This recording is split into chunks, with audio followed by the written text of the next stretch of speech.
Hello, good evening. आज हम माध्यमिक शिक्षा बोर्ड राजस्थान अजमेर का केमिस्ट्री का syllabus class 11th for 2025 discuss करने जा रहे हैं। और यहाँ पर हमारे पास है, देखिए,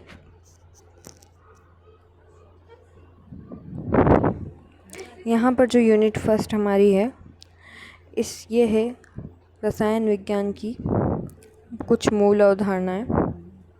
ठीक है, some basic concepts of chemistry. इसके अंदर हम पढ़ेंगे रसायन विज्ञान का महत्व, द्रव्य की प्रकृति, द्रव्य के गुणधर्म और उसका मापन में निश्चितता, रासायनिक संयोजन के नियम, डोल्टन का परमाणु सिद्धांत, परमाणु द्रव्यमान और आणविक द्रव्यमान, मोल संकल्पना और मोलर द्रव्यमान, प्रतिशत संगठन, स्टोइकियोमेट्री और स्टोइकियोमेट्रिक परिकलन।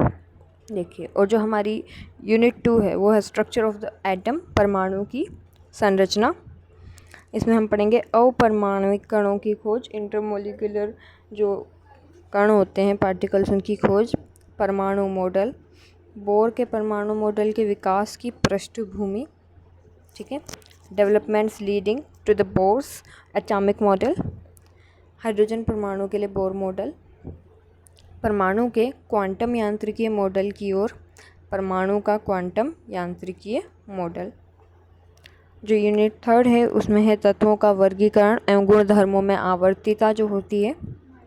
इसमें हम ये जानेंगे कि जो तत्व हैं उनका वर्गीकरण क्यों होता है, आवर्त सारणी की जो उत्पत्ति कैसे हुई, आधुनिक आवर्त नियम तथा आवर्त सारणी का वर्तमान स्वरूप, 100 से अधिक परमाणु क्रमांक वाले तत्वों का नामकरण किस प्रकार किया जाता है, तत्वों के इलेक्ट्रॉनिक विन्यास तथा आवर्त सारणी के बारे में जानेंगे, और इलेक्ट्रॉनिक विन्यास और तत्वों के प्रकार।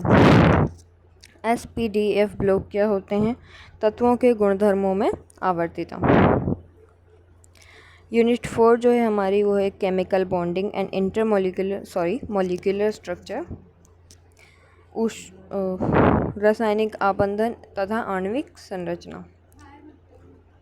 ठीक है, इसमें होगा हमारे पास रासायनिक आबंधन की कॉसेल-लुईस अवधारणा, आयनिक या वैद्युत संयोजी आबंध प्राचल, संयोजकता कोश इलेक्ट्रॉन युग्म प्रतिकर्षण VACPR, valence shell electron pair repulsion theory, संयोजकता आबंध सिद्धांत, संकरण, आणविक कक्षक सिद्धांत, समनाभिकी द्विपरमाणु कणों में आबंधन और हाइड्रोजन आबंधन। ठीक है, नेक्स्ट जो हमारी यूनिट नंबर 5 है वो है थर्मोडायनेमिक्स, ऊष्मागतिकी। इसके अंदर हम पढ़ेंगे ऊष्मागतिकी के तकनीकी शब्द, अनुप्रयोग, डेल U और डेल H का मापन, कैलोरीमेट्री। ठीक है, कैलोरीमेट्री एंड एंथैल्पी परिवर्तन।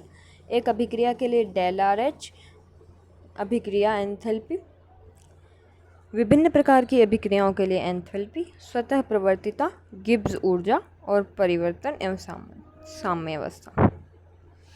और जो हमारी यूनिट नंबर 6 है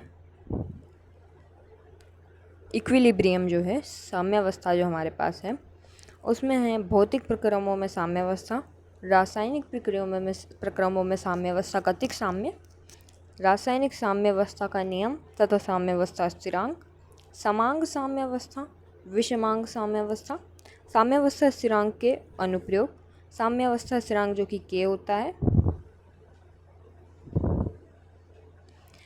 अभिक्रिया भागफल जो Q होता है, तथा गिब्स मुक्त ऊर्जा जो G होती है। इनमें जो रिलेशन होता है वो हम पढ़ेंगे। और साम्य को प्रभावित करने वाले कारक, विलयन में आयनिक साम्यावस्था, अम्ल, क्षार एवं लवण, अम्लों एवं क्षारकों का आयनन, बफर विलयन, अल्प विलेय लवणों की विलेयता, साम्यावस्था। यूनिट जो 7 है हमारे पास अपचय उपचय अभिक्रियाएं, रेडॉक्स रिएक्शंस। इनमें है अपचय उपचय अभिक्रियाओं का चिर सम्मत विचार, उपचयन एवं अपचयन अभिक्रियाएं।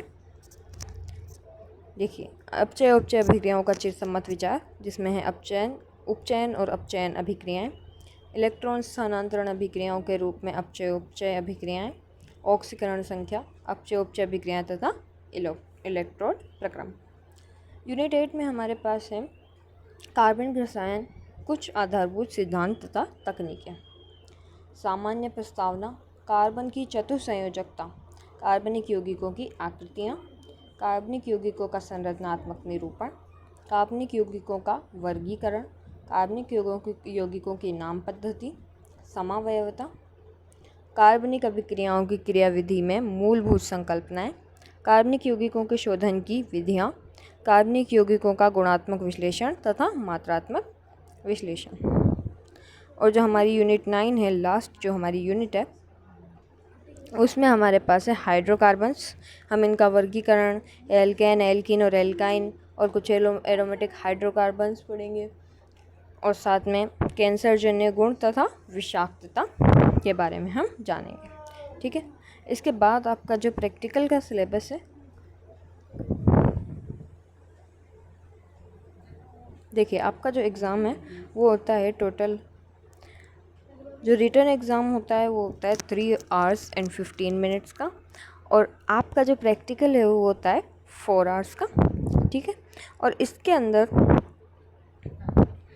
जो आपका सैद्धांतिक यानी जो थ्योरी पेपर होता है, रिटर्न पेपर होता है, वो होता है 70 मार्क्स का, और जो प्रैक्टिकल होता है वो होता है 30 मार्क्स का। ऐसे आपके टोटल 100 मार्क्स होते हैं, और ये जो 70 मार्क्स आपके होते हैं ये इस टाइप से डिस्ट्रीब्यूट होते हैं कि यूनिट फर्स्ट में 6 नंबर, यूनिट 2 में 7 नंबर, यूनिट 3 में 7 नंबर, यूनिट 4 में 10 नंबर, यूनिट 5 में 8 नंबर, यूनिट 6 में 8 नंबर, यूनिट 7 में 6 नंबर, यूनिट 8 में 10 और यूनिट 9 में 8 मार्क्स जो आपके टोटल होते हैं। तो इस टाइप से आपका कुछ पेपर होता है, और ये आपकी PDF है पूरी सिलेबस की जो मैंने आपको बता दी है। So thank you.